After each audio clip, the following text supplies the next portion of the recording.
शिजार ताजा ताजा दादा ताजा ताजा चिकना चिकना म्हावरा माझा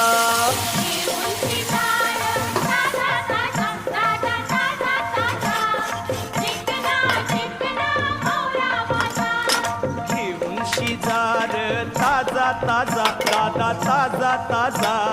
चिकना चिकना म्हावरा माझा घेऊन शिकार